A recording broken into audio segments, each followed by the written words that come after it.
डरना पड़ेगा। ये किसी आम व्यक्ति का मामला नहीं है। डरेंगे क्यों नहीं? डरते तो इनके पुरखे भी थे।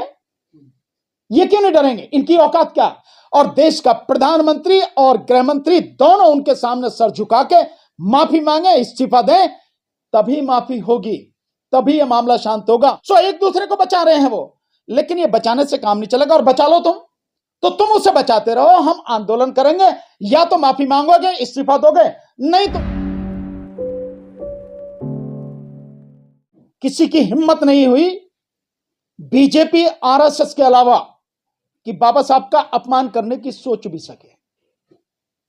जो बीजेपी कह रही है वो ये कह रही है कि भारत रत्न इन्होंने नहीं दिया, कांग्रेस ने बाबा साहब को भारत रत्न नहीं दिया, तो इसमें अपमान क्या है भाई?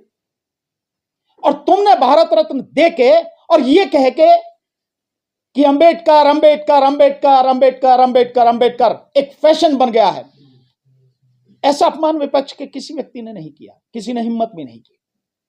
और ये जो सफाई देने की कोशिश कर रहे हैं, हम सब लोग जानते हैं कि जो बीजेपी, आरएसएस और उनके संबंधित जितने भी संगठन और दल हैं, उन सबके अंदर की गंदगी है जो बाहर निकलकर अमित शाह के शब्दों से बाहर आई है। सब मालूम है।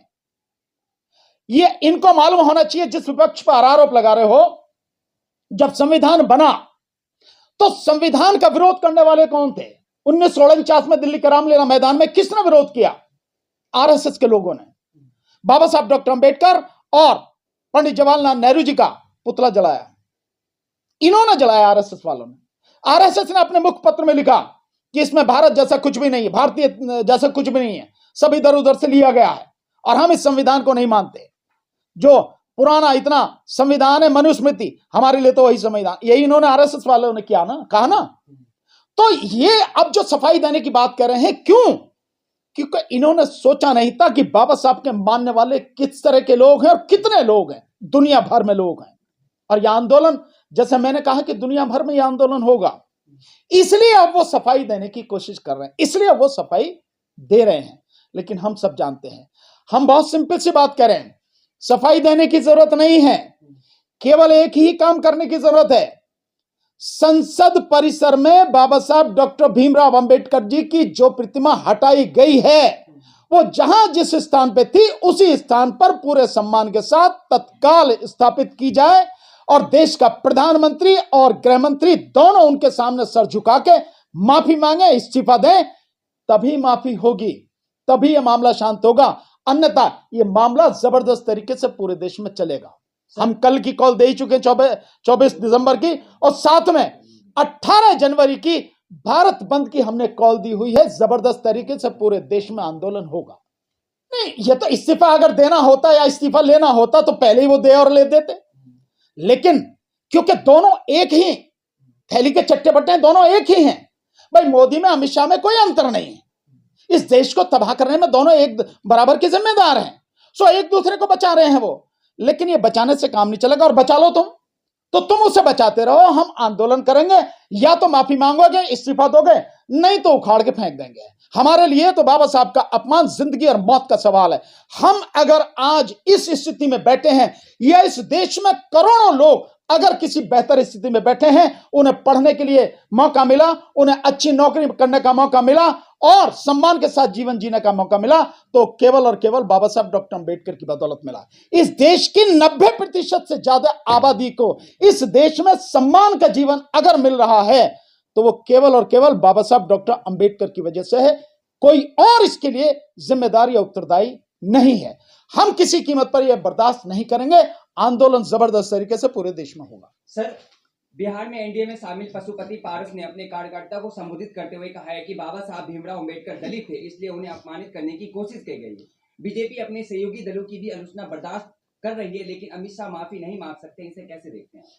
नहीं, बड़ी देर में पशुपति जो बहुत देर में जागा ये भाई, इसे तो पहले जागना चाहिए था।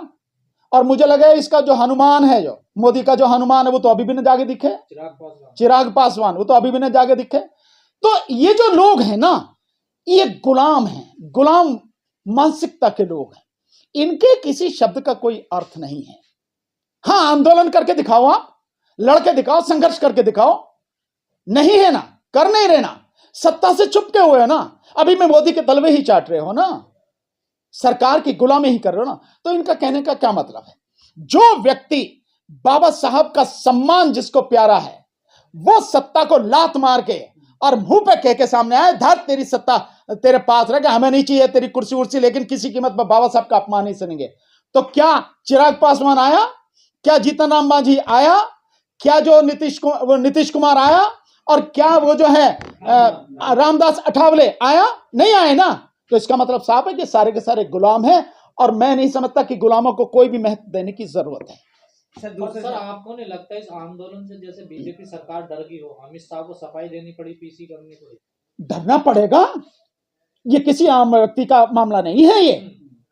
ये गजेंद्र बाबा साहब डॉक्टर अंबेडकर, जिनको दुनिया मानती है, दुनिया में अगर सबसे ज्यादा लोगों का भला अगर किसी व्यक्ति ने किया है, या इतने लोगों के लिए अगर कोई लड़ा है, तो एकमात्र बाबा साहब डॉक्टर अंबेडकर है। इसलिए दुनिया मानती है। आज की तारीख में भी कोई व्यक्ति बाबा साहब की योग्यता, चाहे वो फाइनेंस के विषय में हो, चाहे वो जो लॉ के विषय में हो, चाहे कॉन्स्टिट्यूशन के विषय में हो, चाहे सामाजिक कार्य करने के विषय में हो, कोई आज तक उनके बराबर नहीं पहुंचा। अभी तक तो नहीं पहुंचा, आगे की क्या स्थिति होगी पता नहीं, लेकिन अभी तक नहीं पहुंचा। और इस देश के तमाम दलित समाज के लोग, आदिवासी लोग, यानी SC ST OBC के लोग, माइनॉरिटी के लोग, इस देश की आधी आबादी यानी महिलाएं, चाहे इनके अमित शाह वगैरह ये जो लोग हैं, ये जो चौकड़ी है, इनके अपने समाज की महिलाएं क्यों ना हो, बहन बेटी मां और पत्नियां वो क्यों ना हो, वो भी, उनको भी अधिकार बाबा साहब डॉक्टर अंबेडकर ने दिए। समाज जैसे जैसे पढ़ेगा, लोग जैसे जैसे पढ़ेंगे, सबको समझ में आ जाएगी कि इतना अपमान झेलने के बाद भी अगर कोई व्यक्ति अगर न्याय कर सकता है, हमें स्वतंत्रता दे सकता है, समानता दे सकता है, इस देश में भाईचारा बना के रख सकता है, तो केवल एक इंसान है बाबा साहब डॉक्टर अंबेडकर। तो डरेंगे क्यों नहीं? डरते तो इनके पुरखे भी थे, ये क्यों नहीं डरेंगे? इनकी औकात क्या? डरेंगे, डरना पड़ेगा, माफी मांगनी पड़ेगी, इस्तीफा देना पड़ेगा। नहीं, जो तमाम लोग जिसको आप कह रहे हैं कि मनुस्मृति के फेवर में लिख रहे हैं और कह रहे हैं, वो सारे के सारे इनके जो हैं बीजेपी IT सेल के तनखैया कीड़े हैं, सिर्फ वही हैं जो लिख रहे हैं, और वो मनुस्मृति को जो सही साबित करना चाहते हैं। लेकिन उन तनखैया कीड़ों से मैं ये पूछना चाहता हूं कि यही मनुस्मृति तुम्हारी बहन बेटियों पत्नियों, तुम्हारी जो है माताओं, इन सब के अधिकारों को छीनती है। तुम्हारी बहन बेटियों माताओं को शूद्र के कैटेगरी में रखती है मनुस्मृति। नहीं पढ़ा है तो पढ़ लेना, वो गीता प्रेस वाले छापते रहते हैं ना, लाके पढ़ लेना, उन्हें पढ़ लेना, तब पता लग जाएगी। और यही मनुस्मृति है, SC ST समाज के लोग भी वो तो जानते ही हैं, फिर भी जो नहीं जानते वो जाने, OBC के लोग, क्योंकि OBC वाले भी शूद्र ही हैं। और मनुस्मृति कहती है कि अगर शूद्र के कान में वेद का कोई शब्द या वाक्य पड़ जाए तो उसके कान में पिघला हुआ शीशा डाल देना चाहिए, या लाख पिघला हुआ डाल देना चाहिए।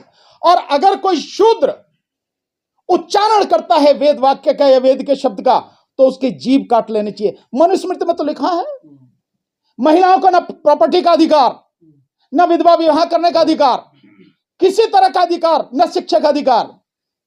तुमने रखा SC ST OBC, इनको तो शूद्र में रखा ही तुमने, लेकिन अपनी मां बहन बेटियों को भी इस मनुस्मृति ने जो है शूद्र की कैटेगरी में रखा। इससे बड़ा अन्याय और अत्याचार और भेदभाव, ऊंच नीच पर, और मैं यूं कहूं कि इस देश में तमाम गंदगी को फैलाने वाला और क्या कोई कानून हो सकता है, या कौन सी एक कोई किताब हो सकती है? मनुस्मृति है, और उसकी प्रशंसा कर रहे हैं। तो मैं समझता हूं चुल्लू भर पानी में डूब मरना चाहिए इन सारे के सारे को। बाबा साहब इस किताब को जलवा चुके हैं ब्राह्मणों के जरिए। जब ये किताब जल चुकी है, संविधान से देश चल रहा है, लोकतंत्र है देश में, तो फिर इसका जिक्र क्यों करते हैं आप? नहीं, लागू है क्या ये? हम नहीं जिक्र करते, वो जिक्र कर रहे हैं, तो उसका जवाब तो देना पड़ेगा ना कि तुम जिक्र किस बात का कर रहे हो। किताब है कहां सर? अभी क्यों नहीं है किताब? आपको हर जगह उपलब्ध है किताब, जाओ दुकानों से लेके आओ। नहीं। और गीता प्रेस वाले से बांटते फिर रहे हैं, उनसे ले लो आप किताब, हर जगह मिल जाएगी। व्यावहारिक जीवन में इसका प्रयोग, व्यवहारिक जीवन में प्रयोग वो कर रहे हैं भाई, वो इसीलिए तो तुम्हें अलग रखना चाहते हैं, इसलिए तो तुम्हारे अधिकार सब छीनना चाहते हैं, तुमसे वोट का अधिकार छीनना चाहते हैं, तुमसे समानता का अधिकार छीनना चाहते हैं, तुम्हारी स्वतंत्रता छीनना चाहते हैं, तुमसे संपत्ति का अधिकार छीनना चाहते हैं, तुम पढ़ ना सको ये अधिकार छीनना चाहते हैं, तुम आगे बढ़ ना सको ये अधिकार छीनना चाहते हैं, तुम सर उठा के जी ना सको ये अधिकार छीनना चाहते हैं, तुम एमपी ना बन सको, तुम एमएलए ना बन सको, तुम कलेक्टर ना बन सको, तुम एसपी ना बन सको, तुम डीजीपी ना बन सको, तुम जज ना बन सको, तुम हाई कोर्ट के जज ना बन सको, सुप्रीम कोर्ट के जज ना बन सको, मिनिस्टर, प्राइम मिनिस्टर, मुख्यमंत्री ना बन सको, तुम राष्ट्रपति, उपराष्ट्रपति ना बन सको, तुम सेना में ना जा सको। ये तमाम अधिकार छीनने का तो षड्यंत्र है। और ये किसके तहत हो रहा? मनुस्मृति के तहत हो रहा है ये सब। इसके जड़ में मनुस्मृति ही है और कहां है? बाबा साहब और संविधान को लेकर जो बैटिंग कर रही है कांग्रेस, राहुल गांधी, प्रियंका गांधी, क्या वो सही से जीत पाएंगे इस पूरी लड़ाई में? मैं समझता हूं तुम जो ये बैटिंग का शब्द इस्तेमाल कर रहे हो ये गलत है। अगर कोई इस आंदोलन को लेकर चल रहा है और इस मुद्दे को उठा रहा है कि आप यानी बीजेपी इस देश का प्रधानमंत्री और गृह मंत्री बाबा साहब का अपमान कर रहा है और वो लोग उससे आहत है, चाहे मान लो आप किसी भी तरह से हो, अगर वो आहत और वो इस मुद्दे को उठा रहे हैं तो वो तो तुम्हारी लड़ाई लड़ रहे हैं, इसमें दिक्कत क्या है? किसी को भी क्या दिक्कत हो सकती है? राहुल गांधी जो कर रहे हैं सही कर रहे हैं, माननीय खड़गे साहब जो कर रहे हैं वो सही कर रहे हैं, प्रियंका गांधी और कांग्रेस और समाजवादी पार्टी और जितनी भी पार्टियां हैं जो बाबा साहब के अपमान के मुद्दे को लेकर सड़क पर हैं लगातार, मैं समझता हूं सब लोगों को उनको बधाई देनी चाहिए, सब लोगों को उनके साथ में होना चाहिए। किसी को दिक्कत क्या है इसमें? नहीं करते, मांग इनसे करनी है, इनसे मांग करनी है। इनको केवल हम आगाह कर रहे हैं कि माफी मांगे।